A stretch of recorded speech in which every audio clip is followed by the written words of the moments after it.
responsabilité laay wax bul tiital nit ñi nga wax leen dëgg moo ko gën gis nga ab askan boo ko naxee bis bu yeewoo ba ne dañ ma doon nax gis nga doom bu toogee ba ne bàyyi ndeke dag ma doon nax loola mooy la tubaab yi di wax papa timan ñooñu nag dañ ko waxee ci seen culture waaye ñun ñu waxee ko ci suñ culture. d'accord papa dag ma doon nax naxaate baaxul nax aw askan baaxul li ñuy wax tiitlaate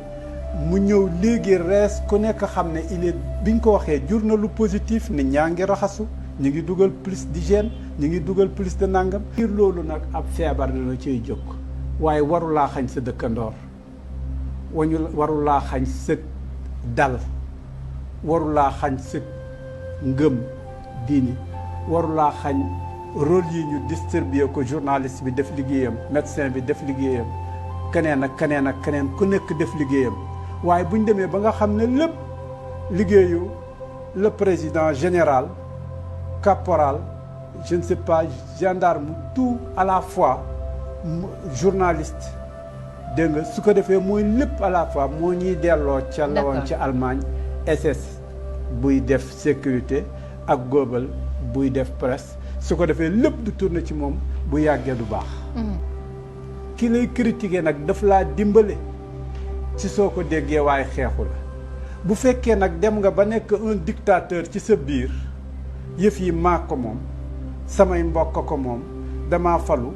waxoon nañ ma ko ab seet waxoon na ma ko ay gisaane waxoon nañ ma ko ñeneen géntaloon nañ ma ko mosoon nañ dugg ci benn illusion dana tax ba ku jógati rek nga ne ko yëngatu ma rëy feebar la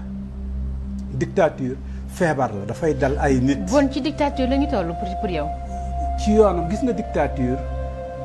dañ cee yegg benn glissement la bu ñuy yegg nee naa la Hitler a été démocratiquement élu comme Macky Sall waaye glissement mais tëkkale ñaari garaaw na quand même. déedéet histoire alquran ñun de bam ñuy jàngal ay extrémité la ñu jàngalee Firawna la ñu jàngal Aad la ñu jàngal Samud la ñu jàngal asxaabu laykati la ñu jàngal man je pars d'une culture boo xam ne tableau bi waxtu wu koy def daf lay won benn fële wan la benn fii wan la nag bii ngay gis nii muy ndaw ab kuti su màggee xaj rek lay doon